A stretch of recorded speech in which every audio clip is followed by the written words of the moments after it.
Le texte que j'ai écrit et qui va être lu par Jean-Luc Lang s'intitule La Terre assassinée.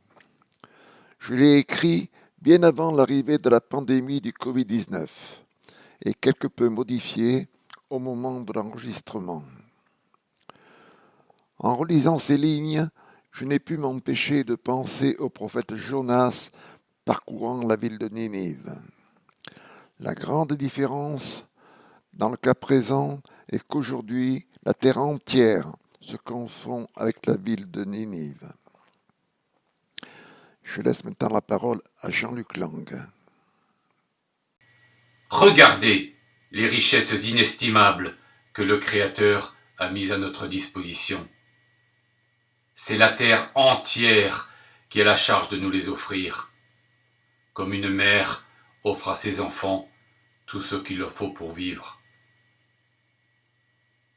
Hélas, ces biens sacrés ne sont plus vus comme tels. Ils sont devenus le butin dont chacun veut profiter au maximum. Nous sommes passés de l'économie du nécessaire à l'économie du superflu.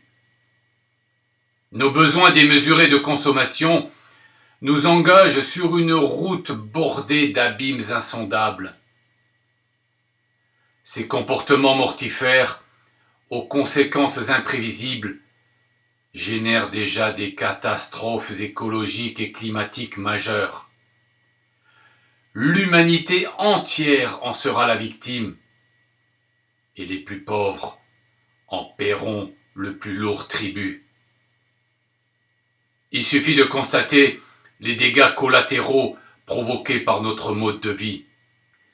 Nous égorgeons la terre de toutes parts pour en extraire la dernière goutte de pétrole. Nous abattons et labourons nos forêts comme des prédateurs se jettent sur la proie innocente pour la dévorer. Nous partons en avion à l'autre bout du monde pour jouir de l'éphémère en nous moquant de la misère des populations que nous survolons. Notre boulimie de consommation fabrique des magasins regorgeant de produits inutiles et destructeurs uniquement pour assouvir nos besoins égocentriques.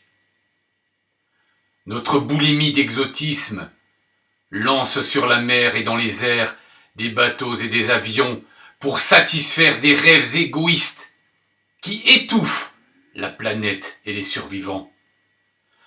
Chaque jour, nous programmons ainsi l'agonie de notre planète et de ses enfants.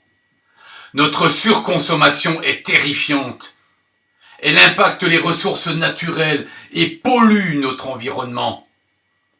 Elle menace ainsi la vie de tous les habitants de la planète. Les déchets que nous produisons et la chimie que nous utilisons en sont le poison mortel. Notre désir démesuré de posséder et de consommer fait de nous les meurtriers de notre mère nourricière.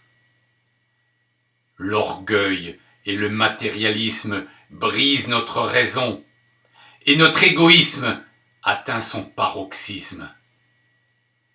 Nous sommes devenus les meurtriers de notre mère nourricière et de ses enfants. Nos yeux ne veulent pas voir les conséquences de la tragédie que nous sommes en train d'écrire.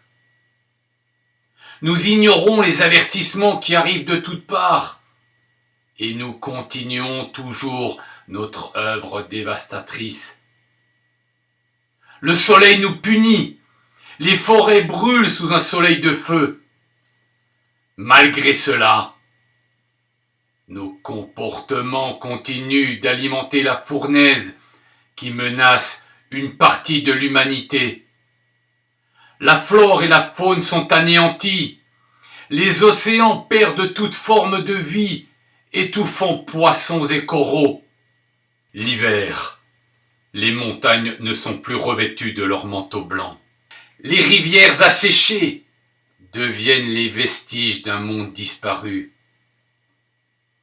En continuant notre action destructrice, nous laissons à nos enfants une terre défigurée, meurtrie, gémissante. Ils auront sur nous le jugement sans pitié que nous avons mérité. Oui, disons-le sans détour, nous sommes devenus les meurtriers de notre mère nourricière et de ses enfants. Le mot justice n'a plus de sens. Qu'importe si nous voyons mourir des peuples entiers à cause de notre consumérisme. En perdant tout contact avec le Créateur, nous avons supprimé les repères qui autrefois traçaient notre route. Nous quittons nos églises en oubliant que c'est la maison de Dieu que nous quittons. Les mots respect et sacré pour nous n'ont maintenant plus de sens. Nos pleurs peuvent tout changer. Ô terre sacrée, toi qui ne demandais qu'à nous offrir du lait et du miel, nous avons mis dans tes veines le poison noir de notre ignorance. Nos pleurs peuvent tout changer. Toi qui devais garder ta virginité pour enfanter des vies nouvelles, nous avons osé, sans vergogne, abuser de ton innocence pour satisfaire des besoins inutiles et destructeurs.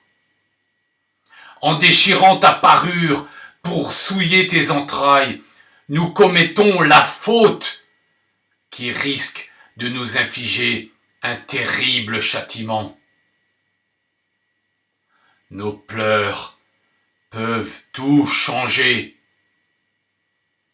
Ô terre, maman adoptive, comme Jésus sur la croix, tu sais garder le silence devant tes blessures. En méditant sur une telle grandeur, sur une telle bonté, comment pourrions-nous retenir nos pleurs en te demandant humblement pardon